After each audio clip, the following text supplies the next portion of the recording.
Hi, this is Ken Holla, and I'm going to talk to you a bit about cloud computing today. We have been living in an era where you have put everything you had first on your computer and then second on a server where usually where you work or teach for teachers. And we are moving to cloud computing, which is where you will be able to, where you already can put much, if not all, of what you use on the internet. Amazon, one of the biggest things they sell is cloud computing. Dell has recently started getting into it, and Google, in the form of Google Docs, has been doing this for a couple of years, and is getting much better at it. The city of Los Angeles last week just converted to Google Apps. 30,000 employees will get Gmail and server space.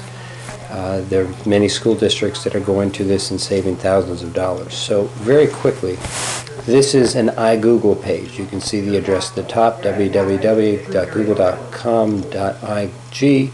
You can have any background. There are hundreds of backgrounds. This one says change theme from snow. I used to live in Paris as a kid. I put Paris up there before. You can add applications, or it says add stuff. For example, you can add an Outlook calendar, and you would just push add it now, and then it would be added. And you can see it's been added right over here. And if you want to get rid of it, you simply go down here and edit settings. In my case, I'm going to delete the gadget, and it's gone. What I have here are different sources of websites that I like to go to, and I don't want to have to spend a lot of time typing the URL in. So for example, I have the New York Times, and in the morning I can just open a new tab and I have the New York Times right there to read. I can also set it so that if I want, say, the top stories, expand this gadget, now I can get the top stories. I also have a to-do list, which is right here, and it's really nice. I don't have anything in the shopping right now, but my wife and I share this on her igoogle page. She can print it out if you want. You can see the print label, or of course you can access this if you have a phone that, like an iPhone or the new Droid phones that access Google.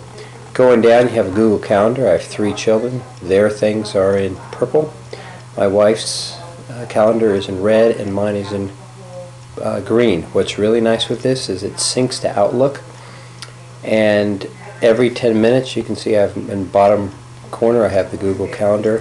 Every 10 minutes, whatever I put into Outlook or whatever I put into the Google Calendar syncs back and forth, and my wife and I will always know what is coming up, and I of course can click on Google Calendar and get even more details.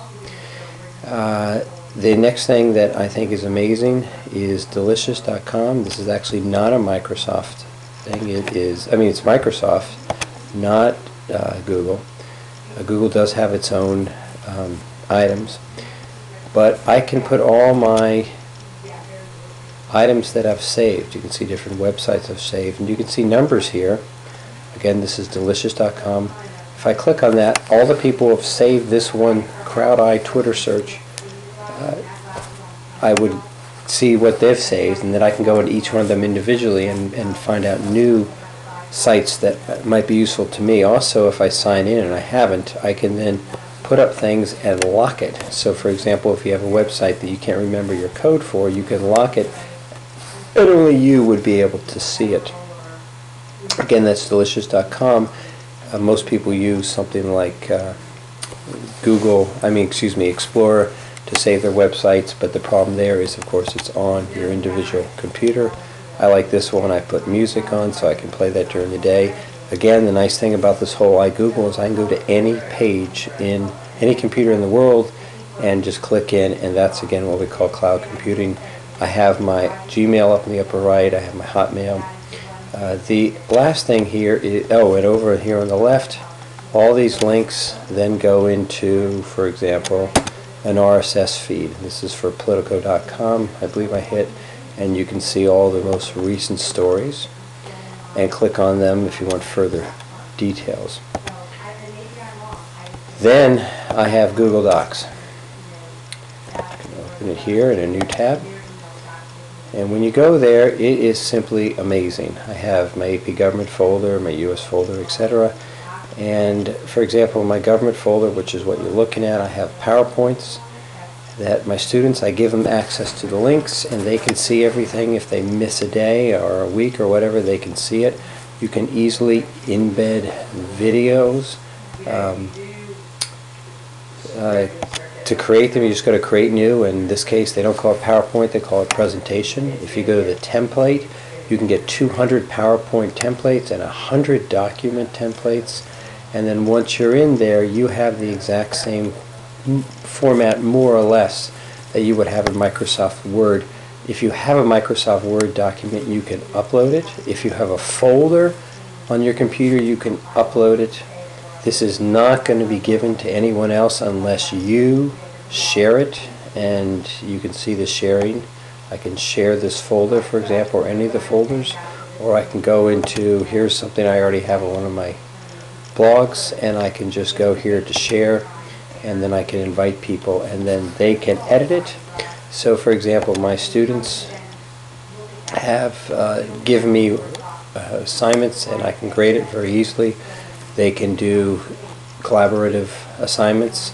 Unlike a wiki where only one person can get it in at a time, multiple people can get it at the same time, and if you save it on your page, or even it will save itself automatically, just like that, I will see the changes on my page.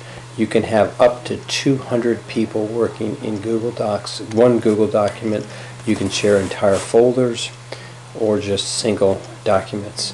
It is really the way we're going, and again, where you're going to have all your work in the future. You can, of course, even just put pictures in using a Picasa account and store everything there and make shows of student work, say, and then embed that in a computer as well. And so again, you can just go up and down. I keep the weather in here. I can always see the temperature and whatnot, and it's endless. And not to be forgotten, you have the igoogle search. So again, this is Ken Holla with the Teachers Blogs, and I hope you've enjoyed this presentation.